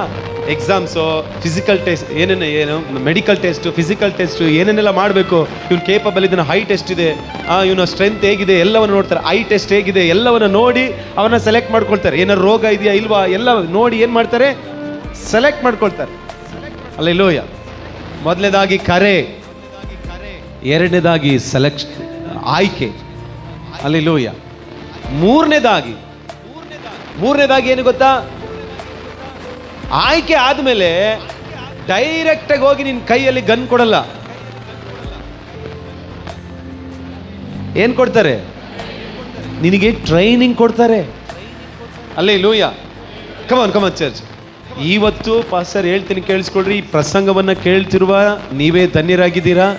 ಇನ್ನು ಮೇಲೆ ಯುದ್ಧ ಸೈನಿಕರಾಗಿ, ಹೇಗೆ ದೇಶಕ್ಕಾಗಿ ಯುದ್ಧ ಸೈನಿಕರಾಗಿರ್ತಾರೋ, ಇಲ್ಲಿರುವ ಯೌವನಸ್ಥರುಗಳೆಲ್ಲ ಇನ್ನು ಮೇಲೆ ಇದೇ ರೀತಿಯಾಗಿ ಟ್ರೈನ್ ಆಗಿ ಆಗಿ ಆಗಿ ಕರ್ತನ ಒಳ್ಳೆ ಸೈನಿಕರಾಗಿ ದೇವರ ರಾಜ್ಯವನ್ನ ಕಾಪಾಡಿ, ದೇವರ ರಾಜ್ಯವನ್ನ ಸ್ಥಾಪಿಸುವಂತ, ಅಲ್ಲೆಲ್ಲೂಯ. ಕಮಾನ್ ಚರ್ಚ್. ಎಲ್ಲ ಹೇಳ್ರಿ. ನಾನು ನಿಮ್ಮನ್ನ ಸುಮ್ಮನೆ ಕೂರಕ್ ಬಿಡಲ್ಲ. ನಿಧಾನವಾಗಿ ಪ್ರಸಂಗ ಸ್ಟಾರ್ಟ್ ಮಾಡಿದ್ದೀನಿ. ಅಲ್ಲೆಲ್ಲೂಯ. ನಿಮ್ಮ ಮೇಲೆ ಇವತ್ತೊಂದು ಬಲವುಳ್ಳ ಸಾನ್ನಿಧ್ಯ ಹರಿಲಿಕ್ಕಿದೆ. ಆಮೇಲೆ ಅಲ್ಲೆಲ್ಲೂಯ. ಕಮಾನ್ ಚರ್ಚ್. ಮೊದಲನೇದಾಗಿ ಏನು? ಕರೆ. ಎರಡನೇದಾಗಿ ಕಮಾನ್, ಎಲ್ಲ ಹೇಳ್ರಿ. ಎಲ್ಲರೂ ಹೇಳ್ಬೇಕು. ಮೊದಲನೇದಾಗಿ, ಎರಡನೇದಾಗಿ ಆಯ್ಕೆ, ಮೂರನೇದಾಗಿ ತರಬೇತಿ, ಟ್ರೈನಿಂಗ್, ನಿಮ್ಮನ್ನ ಬಲಗೊಳಿಸೋದು, ನಿಮ್ಮನ್ನ ಸ್ಟ್ರೆಂತ್ ಮಾಡೋದು. ಅಲ್ಲೆಲ್ಲೂಯ. ಹೇಗೆ ಯುದ್ಧ ಮಾಡಬೇಕು, ಹೇಗೆ ನಿಂತ್ಕೊಳ್ಬೇಕು, ಹೇಗೆ ಆಕ್ಯುರೇಟ್ ಆಗಿರ್ಬೇಕು, ಎಷ್ಟೊತ್ತಿಗೆ ಎದ್ದೇಳ್ಬೇಕು, ನಿನ್ನ ವ್ಯಾಯಾಮ ಎಲ್ಲ ಹೇಗಿರಬೇಕು, ನಿನ್ನ ಊಟದ ಆಯಾ ವ್ಯಯಗಳೆಲ್ಲ ಹೇಗಿರಬೇಕು, ನಿಂದು ಹೇರ್ ಕಟ್ಟಿಂಗ್ ಹೆಂಗಿರ್ಬೇಕು, ನೀನು ಹೇಗೆ ಕಾಣಿಸ್ಬೇಕು. ಅಂದ್ರೆ ನೀನು ಬಟ್ಟೆನೇ ಹಾಕಬಾರ್ದು. ಆದ್ರೆ ಬಟ್ಟೆನೇ ಹಾಕಬಾರ್ದು ಅಂತಂದ್ರೆ ಏನು ಅದು, ಮಿಲಿಟರಿ ಡ್ರೆಸ್ ಹಾಕ್ಲಿಲ್ಲ ಅಂದ್ರೂ ಕೂಡ ನಿನ್ನ ನೋಡಿದ್ರೆ ಸಾಕು, ನೀನು ಸಿವಿಲ್ ಡ್ರೆಸ್ ಅಲ್ಲಿ ಇದ್ರೂ ಕೂಡ ಇವನು ಮಿಲಿಟರಿ ಅವನೇ ಅಂತಾನೆ ಕಂಡುಹಿಡಿಬೇಕು. ಹಾಗೆ ನಿನ್ನ ಆಕಾರ ಇರಬೇಕೆಂಬುದಾಗಿ ಹೇಗೆ ಟ್ರೈನ್ ಮಾಡ್ತಾರೋ, ಹೇಗೆ ಬಲಪಡಿಸ್ತಾರೋ. ಅಲ್ಲೆಲ್ಲೂಯ. ಕಮಾನ್ ಚರ್ಚ್. ಇನ್ನು ಮೇಲೆ ನೀವು ಅಬ್ಸರ್ವ್ ಮಾಡಿದ್ದೀರಾ? ಟ್ರೈನಲ್ಲಿ ಹೋಗುವಾಗ, ಬಸ್ಸಲ್ಲಿ ಹೋಗುವಾಗ, ಅಥವಾ ಎಲ್ಲರೂ ಹೋಗುವಾಗ ಅಬ್ಸರ್ವ್ ಮಾಡಿದ್ದೀರಾ? ನಾನು ಅಬ್ಸರ್ವ್ ಮಾಡಿದ್ದೀನಿ. ಟ್ರೈನ್ ಒಳಗಡೆ ಬರುವಾಗ ಕೆಲವರು ಇವ್ರು ಬರ್ತಾರೆ, ಮಿಲಿಟರಿ ಅವ್ರು ಬರ್ತಾರೆ. ಅವರು ಸಿವಿಲ್ ಡ್ರೆಸ್ ಅಲ್ಲಿ ಇರ್ತಾರೆ. ಅವ್ರು ಬಂದು ಕೂತ್ಕೊಳ್ಳುವಾಗಲೇ ಗೊತ್ತಾಗ್ತದೆ ಇವ್ರು ಮಿಲಿಟರಿ ಅವರು ಎಂಬುದಾಗಿ. ಅಬ್ಸರ್ವ್ ಮಾಡಿದ್ದೀರಾ? ನೀವು ಎಷ್ಟು ಜನ ಗೊತ್ತಿದೆ? ಅವ್ರನ್ನ ನೋಡ್ತಿದ್ದಾಗೆ ಗೊತ್ತಾಗ್ತದೆ ಇವ್ರು ಮಿಲಿಟರಿ ಅವರು ಎಂಬುದಾಗಿ. ಮಿಲಿಟರಿಯಲ್ಲಿ ಕೆಲಸ ಮಾಡ್ತೀವಿ, ಸೈನಿಕ ಅಂತ ಕಂಡುಹಿಡಿಬೋದು. ಹೌದಲ್ಲ? ಅವರ ಒಂದು ನೋಟದಲ್ಲೇ ಇದೆ, ಅವ್ರ ಬಾಡಿ ಲ್ಯಾಂಗ್ವೇಜ್ ಅಲ್ಲೇ ಗೊತ್ತಾಗ್ತದೆ ಇವ್ರು ಸೈನಿಕ ಎಂಬುದಾಗಿ. ಹೌದಾ? ರೈಟ್? ಹೇಳ್ರಿ ಕಮಾನ್ ಎಲ್ಲರೂ. ಮೊದಲನೇದಾಗಿ ಎಲ್ಲರೂ ಕಮಾನ್ ಸರ್. ಎಲ್ಲರೂ ಮೊದಲನೇದಾಗಿ, ಎರಡನೇದಾಗಿ, ಮೂರನೇದಾಗಿ ತರಬೇತಿ. Very nice. Hallelujah. Glory to Jesus. ನಾಲ್ಕನೇದಾಗಿ ಏನಪ್ಪ ಅಂತಂದ್ರೆ, ನಿನ್ನ ಟ್ರೈನಿಂಗ್ ಕೊಟ್ಟು ಕೆಲಸಕ್ಕೆ ಸೇರಿಸ್ಕೊಳ್ತಾರೆ. ಕೆಲಸಕ್ಕೆ ಸೇರಿಸ್ಕೊಂಡ್ಮೇಲೆ ಅವ್ರು ಏನು ಮಾಡ್ತಾರಪ್ಪ ಅಂತಂದ್ರೆ, ನನಗೂ ನಿನಗೂ ನೀನು ಮಾಡುವ ಕೆಲಸಕ್ಕೆ, ಆ ಸೈನ್ಯದಲ್ಲಿ ಮಾಡುವ ಕೆಲಸಕ್ಕೆ, ನೋಡಪ್ಪ ನಿನಗೇನು ಕೊಡೋದಿಲ್ಲ, ನಾನು ಸುಮ್ಮನೆ ಹೋಗಿ ಬಾರ್ಡ್ರಲ್ಲಿ ದೇಶವನ್ನ ಕಾಯಿ, ನಾನು ನಿಮ್ಮನ್ನೇನು ನೋಡ್ಕೊಳ್ಳಲ್ಲ ಅಂತ ಹೇಳ್ತಾರ? ಏನು ಮಾಡ್ತಾರೆ? ಜಾಬಿಗೆ ಸೇರಿಸ್ಕೊಂಡ್ಮೇಲೆ ಏನು ಮಾಡ್ತಾರೆ? ನನಗೂ ನಿಮಗೂ ಜಾಬಿಗೆ ಸೇರೋದೇ ಏನಕ್ಕೆ? ಕೆಲಸ ಸೇರೋದೇ ಸ್ಯಾಲ್ರಿಗೆ ತಾನೆ. ಒಬ್ಬ ಸೈನಿಕ ಟ್ರೈನ್ ಅಪ್ ಆಗಿ ಹೋಗಿ ದೇಶದ ಗಡಿಯಲ್ಲಿ ನಿಂತ್ಕೊಂಡ ಅಂದ್ರೆ ಅವನಿಗೆ ಬೇಕಾದ ಎಲ್ಲ ಸಹಾಯ, ಅವನಿಗೆ ಬೇಕಾದ ಹಣ, ಅವನ ಕುಟುಂಬಕ್ಕೆ ಬೇಕಾದ ಎಲ್ಲ ವ್ಯವಸ್ಥೆಯನ್ನು ಯಾರು ಮಾಡ್ತದೆ? ಗವರ್ಮೆಂಟೇ ಮಾಡ್ತದೆ ತಾನೆ. ಅಂದ್ರೆ ನಾಲ್ಕನೇದಾಗಿ ಆ ಒಳ್ಳೆ ಸೈನಿಕನಿಗೆ ಸಂಬಳ ಸಿಕ್ಕುವಂಥದ್ದಾಗಿದೆ. ಸಹಾಯ, ಎಸ್ಪೆಷಲಿ ಏನು ಹೇಳ್ಬೋದು? ಸಹಾಯ ದೊರಕುವಂಥದ್ದು. ಎಲ್ಲ ವಿಷಯದಲ್ಲೂ ಸಹಾಯ ದೊರಕುತ್ತದೆ. ಅವನ ಕುಟುಂಬ, ಅವನ ಆಹಾರ, ಅವನ ಬಟ್ಟೆ, ಅವರ ಕುಟುಂಬದ ವೈದ್ಯಕೀಯ ಚಿಕಿತ್ಸೆ ಎಲ್ಲವನ್ನ ಗೌರ್ಮೆಂಟೇ ನೋಡ್ಕೊಳ್ತದೆ. ಹೌದಲ್ಲ? ಕಮಾನ್ ಚರ್ಚ್. ಹೌದಾ ಇಲ್ಲ? ಸಹಾಯ ಮಾಡೋದು ಗೌರ್ಮೆಂಟೇ. ಕಮನ್ ಎಲ್ಲ ಹೇಳ್ರಿ. ಮೊದಲನೇದಾಗಿ, ಎರಡನೇದಾಗಿ, ಮೂರನೇದಾಗಿ, ನಾಲ್ಕನೇದಾಗಿ ಸಹಾಯ ಅಥವಾ ಸ್ಯಾಲ್ರಿ ಅಥವಾ ಸಹಾಯ ಅಂತಾನೆ ಹೇಳ್ರಿ, ಪರವಾಗಿಲ್ಲ. Right, praise God. ಐದನೇದಾಗಿ ಈ ಸೈನಿಕನಿಗೆ ಬರೀ ಸ್ಯಾಲ್ರಿ ಮಾತ್ರ ಕೊಡೋದಲ್ಲ, ಅವನ ಬದುಕಿಗೆ, ಅವನ ಜೀವಕ್ಕೆ, ಅವನ ಕುಟುಂಬಕ್ಕೆ ಎಲ್ಲದಕ್ಕೂ ಕೂಡ ಅವನಿಗಾಗಿ ಇನ್ಶೂರೆನ್ಸ್ ಮಾಡ್ತಿರ್ತಾರೆ ಅಲ್ಲ. ಕಂಪ್ಲೀಟ್ ಇನ್ಶೂರೆನ್ಸ್ ಇರ್ತದೆ ಅವನ ಮೇಲೆ, ಹೌದಾ ಇಲ್ಲ? ಆದರೆ ಸಾಕು ಇಷ್ಟಕ್ಕೆ, ಓಕೆ. ಇಲ್ಲ, ಇನ್ನೂ ಒಂದು ಹೇಳ್ತೇನೆ ಕೇಳಿಸ್ಕೊಳ್ರಿ. ಇನ್ನೊಂದೇನಪ್ಪ ಅಂತಂದ್ರೆ, ಅವನು ಇಡೀ ದೇಶಕ್ಕೋಸ್ಕರ ನಿಂತ್ಕೊಳ್ಳೋದ್ರಿಂದ ಇಡೀ ದೇಶನೇ ಹೇಳ್ತದೆ ಅವನಿಗೆ, ನೀನು ಭಯ ಪಡಬೇಡ, ನಾವು ನಿನ್ನ ಜೊತೆ ಇದ್ದೇವೆ ಎಂಬುದ. ಇವನು ಹೇಳೋದೋಗ್ಲಿ ದೇಶಕ್ಕೆ, ದೇಶನೇ ಅವನಿಗಾಗಿ ಏನ್ ಮಾಡ್ತದೆ, ನಾವಿದ್ದೇವೆ, ಭಯ ಪಡಬೇಡ, ಹೆದರ್ಬೇಡ, ನಮಗೋಸ್ಕರ ನಿಂತಿದೆಯಲ್ವಾ, ಇಡೀ ದೇಶನೇ ನಿನಗೋಸ್ಕರ ಇದೆ ಎಂಬುದಾಗಿ ಹೇಳ್ತಾರಲ್ವಾ. ರೈಟ್, ಒಂದು 6 ಕಾರ್ಯಗಳಂತ ಇಟ್ಕೊಳ್ಳೋಣ. ಅಲ್ಲೇಲೂಯ. ಕಮ, ನಾವೆಲ್ಲರೂ ಒಳ್ಳೆ ಸೈನಿಕರು,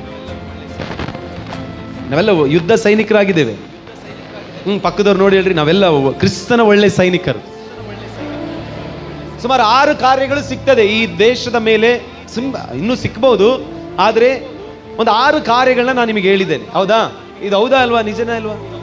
ಮೊದಲನೇದು ಕರೀತಾರೆ, ಆಯ್ಕೆ ಮಾಡ್ತಾರೆ, ಆಮೇಲೆ ಟ್ರೈನಿಂಗ್ ಕೊಡ್ತಾರೆ, ಕೆಲಸಕ್ಕೆ ಸೇರಿಸ್ಕೊಂಡಾಗ ಅವನಿಗೆ ಸ್ಯಾಲ್ರಿ ಕೊಡ್ತಾರೆ, ಅವನ ಮೇಲೆ ಇನ್ಶೂರೆನ್ಸ್ ಮಾಡ್ತಾರೆ. ಇಡೀ ದೇಶವೇ ಅವನಿಗೆ ಹೇಳ್ತದೆ, ನೀನು ಹೆದರಬೇಡ ಎಂಬುದಾಗಿ ಅಲ್ವಾ.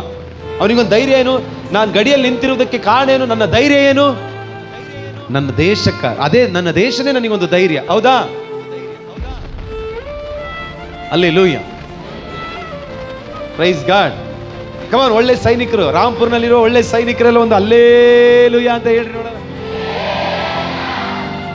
ನೀವೆಲ್ಲರೂ ಒಳ್ಳೆ ಸೈನಿಕರಾಗಿದ್ದೀರಾ, ಕ್ರಿಸ್ತ ಯೇಸುವಿನಲ್ಲಿರೋ ಒಳ್ಳೆ ಸೈನಿಕರು. ಆಮೆನ್. ರೈಟ್. ಎಲ್ಲರೂ ಯೆಶಾಯನ ಪ್ರವಾದನೆ ಗ್ರಂಥ 41ನೇ ಅಧ್ಯಾಯದ 8, 9, 10ನೇ ವಚನವನ್ನು ನಾವು ಧ್ಯಾನ ಮಾಡೋಣ. ತೆಗಿರಿ ಎಲ್ಲರೂ ವಾಕ್ಯವನ್ನ. ಯೆಶಾಯನ ಪ್ರವಾದನೆ ಗ್ರಂಥ 41ನೇ ಅಧ್ಯಾಯದ 8, 9, 10ನೇ ವಚನವನ್ನು.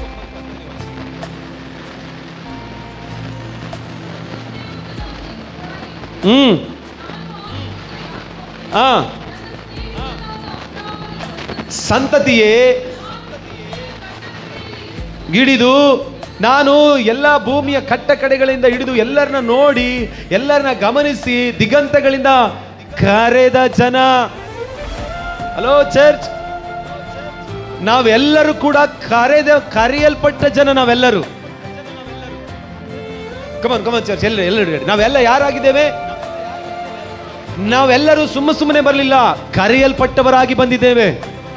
ಯಾರು ಕರೆದಿದ್ದು? ಪಾಸ್ಟರ್ ಕರೆದಿದ್ದಲ್ಲ, ನಿನ್ನ ಸ್ನೇಹಿತರು ಕರೆದಿದ್ದಲ್ಲ, ನಿನ್ನ ಕುಟುಂಬ ಕರೆದಿದ್ದಲ್ಲ. ಕರ್ತಾದಿ ಕರ್ತನು ಸರ್ವಕ್ಕೂ ಒಡೆಯನಾಗಿರುವ ಯೇಸುವೇ ನಿನ್ನನ್ನ ಆತನು ಕರೆದಿದ್ದಾನೆ. ದಿಗಂತಗಳಿಂದ ನೀನು ಯಾವ ಮೂಲೆಯಲ್ಲಿದ್ರು ನಿನ್ನನ್ನ ಕರೆದಿರುವುದು ದೇವರೇ ಆಗಿದ್ದಾನೆ. ನಾವೆಲ್ಲರೂ ಏನಾಗಿದ್ದೇವೆ? ಕರೆಯಲ್ಪಟ್ಟವರಾಗಿದ್ದೇವೆ. ವೆರಿ ನೈಸ್, ಅಲ್ಲೇ ಲೂಯ. ಮುಂದೆ ಕಮಾಂಚರ್, ದೇವರು ನಮ್ಮನ್ನ ಬರೀ ಕರೀಲಿಲ್ಲ. ಈ ಲೋಕದ ಮಿಲಿಟರಿ ಸೈನ್ಯಕ್ಕೆ ಸೇರಿಸ್ಕೊಳ್ಳುವಾಗ ಕಾಲ್ ಮಾಡಿದ್ದಾರೆ, ಆದ್ರೆ ಸೇರಿಸ್ಕೊಳ್ಳೋದು ಮಾತ್ರ 100 ಜನನ. ಆದ್ರೆ ದೇವರ ರಾಜ್ಯದಲ್ಲಿ ಮಾತ್ರ ಕರೆಯುವವನು ದೇವರೇ, ಕರೆದ ಅಷ್ಟು ಜನಗಳನ್ನು ಆಯ್ಕೆ ಮಾಡೋದು ಕೂಡ ದೇವರೇ ಆಗಿದ್ದಾನೆ. ಅಲ್ಲೇ ಲೋಯ, ಕೆಲವರಿಗೆ ಅರ್ಥ ಆಗಿಲ್ಲ, ಇನ್ನೊಂದ್ಸರಿ ಹೇಳ್ತೇನೆ. ಈ ಲೋಕದ ಸರ್ಕಾರ ಏನ್ ಮಾಡ್ತದೆ? ಎಲ್ಲರನ್ನು ಕರೀತದೆ, ಬನ್ರಪ್ಪ ಅಂತೇಳಿ. ಕೆಪಾಸಿಟಿ ಇರೋರ್ನ, ಬಲ ಇರೋರ್ನ ಏನ್ ಮಾಡ್ತದೆ? ಕರೆದು ಯಾರಿಗೆ ಸ್ಟ್ರೆಂತ್ ಜಾಸ್ತಿ ಇದೆಯೋ ಅವ್ರನ್ನ ಆಯ್ಕೆ ಮಾಡ್ತದೆ ಅಲ್ವಾ? ಹಲೋ, ಹೌದ್ ತಾನೆ? ಆದ್ರೆ ಈ ಲೋಕದ ಸರ್ಕಾರಕ್ಕೂ ಪರಲೋಕದ ಸರ್ಕಾರಕ್ಕೂ ವ್ಯತ್ಯಾಸ ತುಂಬಾ, ಬೆಳಕಿಗೂ ಕತ್ತಲಿಗೂ ಇರುವ ವ್ಯತ್ಯಾಸ ಇದೆ. ಈ ಲೋಕ ನಿನ್ನ ಕೆಪಾಸಿಟಿಯನ್ನು ನೋಡಿ ಸೆಲೆಕ್ಟ್ ಮಾಡ್ತದೆ. ದೇವರ ರಾಜ್ಯ ನಿನ್ನ ಕೆಪಾಸಿಟಿಯನ್ನು ನೋಡೋದಿಲ್ಲ, ನಿನ್ನ ಇರುವಿಕೆಯನ್ನು ನೋಡಿ ಸೆಲೆಕ್ಟ್ ಮಾಡ್ತದೆ. ನೀನು ಹೇಗಿದ್ದೀಯ ಅಂತ ಅಲ್ಲ, ನಿನ್ನ ಕೆಪಾಸಿಟಿ ಹೇಗಿದೆ, ನಿನ್ನ ಬಲ ಹೆಂಗಿದೆ, ನಿನ್ನ ಜ್ಞಾನ ಹೇಗಿದೆ ಅಂತ ಸೆಲೆಕ್ಟ್ ಮಾಡೋದಿಲ್ಲ. ನೀನು ಕರ್ತನ ಸಮ್ಮುಖದಲ್ಲಿ ನಿಂತುಕೊಳ್ತೀಯಾ ಅನ್ನೋದ್ರ ಮೇಲೇನೆ ದೇವರ ರಾಜ್ಯ ನಿನ್ನನ್ನು ಸೆಲೆಕ್ಟ್ ಮಾಡ್ತದೆ. ಓ ಕಮಾನ್ ಚರ್ಚ್, ಹಲ್ಲೆಲೂಯಾ. ನೀನು ಇವತ್ತು ಸಭೆ ಒಳಗಡೆ ಕೂತಿದೆಯಲ್ಲ, ದೇವರು ಹೇಳ್ತಿದ್ದಾನೆ, ಮಗನೇ ಮಗಳೇ, ನಾನು ನಿನ್ನನ್ನು ಕರೆದಿದ್ದೇನೆ, ನಾನೇ ನಿನ್ನನ್ನು ಸೆಲೆಕ್ಟ್ ಮಾಡ್ತೇನೆ ಎಂಬುದಾಗಿ ಕರ್ತ ನಮ್ಮನ್ನು ಸೆಲೆಕ್ಟ್ ಮಾಡುವ ದೇವರಾಗಿದ್ದಾನೆ. ಹಲ್ಲೆಲೂಯಾ. ಓ ಈ ನೋಡ್ರಿ, ಈ ಊರಲ್ಲಿ ರಾಂಪುರ ಅಲ್ವಾ ಅಂತ ಏನು ಬೇಜಾರು ಮಾಡ್ಕೊಂಬೇಡ್ರಿ. ಅವ್ರೇನು ಅವರೇನು ಇದಲ್ಲ. ಯಾಕಿದಲ್ಲ ಟಾಪ್ ಅಲ್ಲ? ಯಾಕೆ ಟಾಪ್ ಅಲ್ಲ? ಬಂದಿರೋ ಮಕ್ಕಳೆಲ್ಲ ಟಾಪಲ್ಲಿ ಬರೋರೆ. ಕರೆಕ್ಟ್ ತಾನೆ? ರೈಟ್. ಇವ್ರು ಈ ತರ ಸೆಲೆಕ್ಟ್ ಮಾಡ್ತಾರೆ ಅಲ್ವಾ?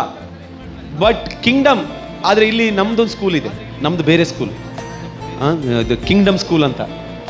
ಅದು ಎಂತ ಬೆಥೆಸ್ದಾ ಸ್ಕೂಲ್ ಅಂತ ಹೇಳಿ. ಓಕೆ, ಈ ಸ್ಕೂಲ್ನಲ್ಲಿ ಒಂದು ಸ್ವಲ್ಪ ವ್ಯತ್ಯಾಸ. ಇಲ್ಲೆಲ್ಲ ಯಾರನ್ನ ಸೆಲೆಕ್ಟ್ ಮಾಡ್ತಾರೆ ಗೊತ್ತಾ? ಗಣನೆಗೆ ಬಾರದಂತ ನನ್ನ ಗಣನೆಯ. ಇದು ನಿಜವಾದ ಟಾಪ್ ಸ್ಕೂಲ್ ಇದೆ. ಹಲೋ, ನಿಜವಾದ ಟಾಪ್ ಅಲ್ಲಿ ಟಾಪ್ ಆಗಿ ಇರುವಂತ ಸ್ಕೂಲ್ ಯಾವ್ದಾದ್ರು ಇದ್ರೆ ಬೆಥೆಸ್ದಾ ಸ್ಕೂಲು. ಹಲ್ಲೆಲೂಯಾ. ಎಷ್ಟು ಜನ ಆಮೇನ್ ಹೇಳ್ತೀರಾ? ಇಲ್ಲಿ ಆ ಸ್ಕೂಲು ಟಾಪ್ 90 ತೆಗಿಯೋರ್ನೇ ಸೇರಿಸ್ಕೊಂಡು 90 ನಾ ಟಾಪ್ ಅನ್ನೋದಾದ್ರೆ ಅದನ್ನ ಎಲ್ಲರೂ ಒಪ್ಕೊಳ್ತಾರಪ್ಪ, ಎಂತ ಟಾಪ್ ಸ್ಕೂಲ್ ಅಂತ. ನಾ ಹೇಳ್ತೀನಿ ಅದು ಟಾಪ್ ಅಲ್ಲ, ಝೀರೋ. ಅದು ಟಾಪ್ ಯಾವ್ದಾದ್ರು ಇರಬೇಕು ಅಂತಂದ್ರೆ ಝೀರೋ ಇರೋನ 100ಕ್ಕೆ ತಗೊಂಬಂದು ನಿಲ್ಲಿಸ್ಬೇಕು, ಅದು ಟಾಪ್ ಅಂತ ಒಪ್ಕೊಳ್ಬಹುದು. ಝೀರೋ ಇರೋನನ್ನ ಟಾಪ್ ಅಲ್ಲಿ ಬಂದು ನಿಲ್ಲಿಸ್ಕೊಳ್ಳಕ್ಕೆ ಇರುವಂತ ಕೆಪಾಸಿಟಿ ಇರುವ ಸ್ಕೂಲ್ ಯಾವ್ದಾದ್ರು ಇದ್ರೆ ಅದು ಬೆಥೆಸ್ದಾ ಸ್ಕೂಲ್ ಮಾತ್ರನೇ. ಅದು ದೇವರ ರಾಜ್ಯದ ಸ್ಕೂಲ್ ಮಾತ್ರನೇ. ಅದು ದೇವರ ರಾಜ್ಯ, ಅದು ಯೇಸು ಎಂಬ ಪ್ರಿನ್ಸಿಪಾಲ್ ಇಂದ ಮಾತ್ರನೇ ಸಾಧ್ಯ. ಹಲೋ, ಇಲ್ಲಿ ನಿಮ್ಮನ್ನ ಸೆಲೆಕ್ಟ್ ನಿಮ್ಮನ್ನ ಕರೆಯುವಾಗ ನಿಂದು ಯಾವ ಜಾತಿ, ಆಮೇಲೆ ಇನ್ನೊಂದು ಇದಕ್ಕೆಲ್ಲ ಸೇರಿಸ್ಕೊಳ್ಳುವಾಗ ಮೀಸಲಾತಿ ಅಲ್ವಾ? ಇಂಥವ್ರಿಗೆ ಇಷ್ಟು ಮೀಸಲಾತಿ, ಈ ಮಿಲಿಟರಿ ಅವನಿಗೆ ಸೇರ್ಕೊಬೇಕು, ಇಂಥವ್ರಿಗೆ ಈ ಜಾತಿಗೆ ಆ ಜಾತಿಗೆ ಅಂತ ಇದೆಯಲ್ವಾ? ಬಟ್ ಈ ಕಾಲೇಜಲ್ಲಿ ಅದೆಲ್ಲ, ಈ ಸರ್ಕಾರದಲ್ಲಿ ಅವೆಲ್ಲ ಇಲ್ಲ. ನಿನ್ ಜಾತಿ, ಮತ, ಪಂಕ್ತಿ, ಕರಿಯ, ಬಿಳಿಯ, ಉದ್ದಕ್ಕಿದ್ದಾನೆ, ಹೈಟ್ ಇದ್ದಾನೆ, ಕುಳ್ಳಕ್ಕಿದ್ದಾನೆ, ಚೆನ್ನಾಗಿಲ್ಲ, ಕುರುಪಿ ಆಗಿದ್ದಾನೆ, ಸೌಂದರ್ಯ, ಇವೆಲ್ಲ ಬೇಕಾಗಿಲ್ಲ. ಈ ರಾಜ್ಯದಲ್ಲಿ ಎಲ್ಲರೂ ಒಂದೇ. ಆಮೇಲೆ ನಿನಗೆ ಮಾತಾಡಕ್ ಬರ್ಲಿ, ಹಾಡಾಡಕ್ ಬರ್ಲಿ, ಸ್ತೋತ್ರ ಮಾಡ್ಲಿಕ್ಕೆ ಬರ್ಲಿ ಬಿಡ್ಲಿ, ಕೈ ಬೈಕ್ ಹಿಡ್ಕೊಂಡ್ರೆ ಗಡ್ಡ ನಡಗ್ಲಿ ಅಲ್ವಾ? ನಿನಗೆ ಕೀಬೋರ್ಡ್ ಪ್ಲೇ ಮಾಡಕ್ ಬರ್ಲಿ ಬಿಡ್ಲಿ, ಸ್ತೋತ್ರ ಮಾಡ್ಲಿ, ಪ್ರಾರ್ಥನೆ ಮಾಡ್ಲಿಕ್ಕೆ ಬರ್ಲಿಲ್ಲ ಅಂದ್ರೂ ಸುವಾರ್ತೆ ಹೇಳಕ್, ಅವೆಲ್ಲ ಬೇಕಾಗಿಲ್ಲ. ನೀ ದೇವ್ರ ಸಮ್ಮುಖದಲ್ಲಿ ನಿಂತ್ಕೊಳ್ತೀಯ, ನಾನು ನಿನ್ನನ್ನು ಸೆಲೆಕ್ಟ್ ಮಾಡ್ತೇನೆ, ನಾನು ನಿನ್ನನ್ನು ಉಪಯೋಗಿಸಿ ನಡೆಸ್ತೇನೆ, ನೀನ್ ನನ್ನ ಟಾಪ್ ಅಲ್ಲಿ ಇಟ್ಟು ನಾನು ನಡೆಸ್ತೇನೆ ಎಂಬುದಾಗಿ ದೇವರ ರಾಜ್ಯ ನಮಗೆ ಮಾತು ಕೊಡುವಂತದ್ದಾಗಿದೆ. ಇದೇ ಆ ಲೋಕದಲ್ಲಿ ಅಪನಂಬಿಗಸ್ತನಾಗಿದ್ರು ನಾನು ಆರಾಧಿಸುವ ದೇವರು ನಂಬಿಗಸ್ತನಾಗಿರ್ತಾನೆ. ರುದ್ರಪ್ಪಣ್ಣ ಅಲ್ವಾ? ರುದ್ರಪ್ಪಣ್ಣ ಅವರು ಓಬಳಾಪುರಂ ಇಂದ ಬಂದಿದ್ದಾರೆ. ಇದು ರಾಂಪುರ ಅಲ್ವಾ? ಅದು ಓಬಳಾಪುರ. ಅವರಿಗೆ ನನ್ನ ಕಂಡ್ರೆ ತುಂಬಾ ಇಷ್ಟ, ನನಗೂ ಅವ್ರನ್ನ ಕಂಡ್ರೆ ತುಂಬಾ ಇಷ್ಟ.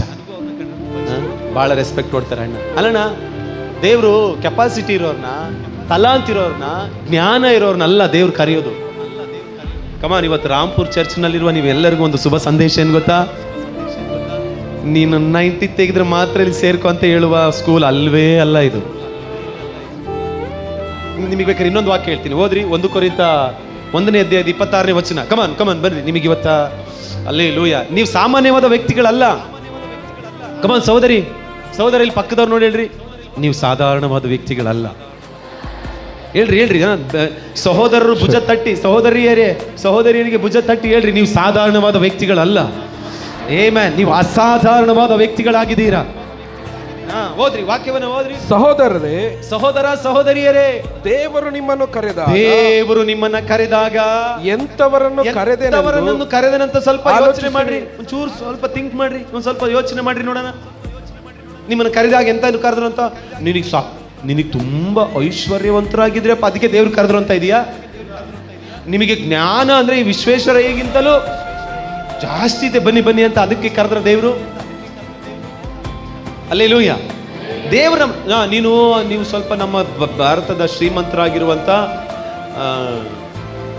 ಅವ್ರ ಸಂಬಂಧಿಕರಲ್ವಾ, ಅದಕ್ಕೆ ನಿಮ್ಮನ್ನು ಕರೆದೆ ಬಾ ಅಂತ ಏನಾದ್ರು ಕರೆದ್ರ ದೇವರು ನಮ್ಮನ್ನು ಕರೆಯುವಾಗ ಎಂತವ್ರಂತ ಕರೆದ್ರು ಗೊತ್ತಾ? ನಿಮ್ಮೊಳಗೆ ಲೌಕಿಕ ದೃಷ್ಟಿಯಲ್ಲಿ ಕೇಳಿಸ್ಕೊಳ್ರಿ, ಲೌಕಿಕ ಈ ಲೋಕದ ದೃಷ್ಟಿಯಲ್ಲಿ ಜ್ಞಾನಿಗಳು ಅನೇಕರಿಲ್ಲ. ಯಾರೆಲ್ಲ ಜ್ಞಾನಿಗಳಿದ್ದೀರ ಅವ್ರು ಮಾತ್ರ ಒಂದು ಆಮೇಲೆ ಹೇಳ್ರಿ ನೋಡೋಣ. ಇದ್ದೀರಾ? ನಾವು ಜ್ಞಾನಿಗಳ ಸೀಮೆಯಿಂದ ಇಟ್ಕೊಂಡಿರು, ನಾವು ಜ್ಞಾನಿಗಳ? ನಮ್ಮಲ್ಲಿ ಯಾರು ಜ್ಞಾನಿಗಳಿಲ್ಲ. ಇನ್ನೊಂದು ಹೇಳ್ತೀನಿ ಕೇಳಿಸ್ಕೊಳ್ರಿ. ನನಗೆ ಹಿಂಗೆ ವಾಕ್ಯ ಓದ್ತಿರ್ತೀನಿ, ಹಿಂಗೆ ಕೇಳಿಸ್ಕೊಳ್ರಿ, ಹಿಂಗೆ ವಾಕ್ಯ ಓದ್ತಾ ಇರ್ತೀವಿ. ನಿಮಗೆ ನೋಡ್ರಿ, ಈಗ ನೀವು ಕರೆಕ್ಟ್ ಪಾಸ್ಟರ್ ಅಂತೀರ. ಹಿಂಗೆ ಮೇಲ್ಗಡೆ ಯಾವುದು 2 ತಿಮೋತಿ 2ನೇ ಅಧ್ಯಾಯ 1ನೇ ವಚನ ಅಂತ ಹಿಂಗೆ ಓದ್ತಿ, ನನ್ನ ಮಗನೇ ನೀನು ಕ್ರಿಸ್ತ ಯೇಸುವಿನಲ್ಲಿರುವ ಕೃಪೆಯಿಂದ ಬಲ ಹೊಂದಿದವನಾಗುವಂತ ಓದಿ ಕೆಳಗೆ ನೀನು ನನ್ನಿಂದ ಅನೇಕ ಸಾಕ್ಷಿಗಳಂತ ಕೆಳಗಡೆ 2ನೇ ಲೈನ್ ಓದ್ತಿದ್ರೆ ಮೇಲ್ಗಡೆ ಏನು ಓದಿದೆ ಅನ್ನೋದೇ ನನಗೆ ನೆನಪಲ್ಲೇ ಉಳಿಯಲ್ಲ, ಹೋಗೇ ಬಿಟ್ಟಿರ್ತದೆ. ಎಷ್ಟು ಜನಕ್ಕೆ ಈಗ ಅನುಭವ ಆಗಿದೆ? ಥ್ಯಾಂಕ್ ಯು, ನೀವೆಲ್ಲ ನನ್ನ ಜೊತೆ ಇರೋದಕ್ಕೆ. ಎಲ್ಲ ಒಂದೇ ಕುಟುಂಬ ಅಲ್ವಾ ನಾವು? ಕೇಳಿಸ್ಕೊಳ್ರಿ ಅಲ್ವಾ? ಮತ್ತೆ ನನಗೇನೋ ನೆನಪಾಗ್ತದೆ. ನೆನಪಾಗಿದ್ದ ತಕ್ಷಣ ಮೊಬೈಲ್ ತೆಗೆದುಕೊಳ್ತೀನಿ. ಮೊಬೈಲ್ ತೆಗೆದು ಯಾರಿಗೂ ಕಾಲ್ ಮಾಡ್ಬೇಕಾದ್ರೆ ಹಿಂಗೆ ತೆಗೆದು ಹಿಂಗೆ ಅನ್ನೋದ್ರೊಳಗಡೆ ಮೊಬೈಲ್ ಏನಕ್ಕೂ ತಗೊಂಡೆ, ಏನಕ್ಕೆ ಅಂತ ಗೊತ್ತಾಗ್ಲಿಲ್ವಲ್ಲ. ಎಷ್ಟು ಜನಕ್ಕೆ ಅನುಭವ ಆಗಿದೆ?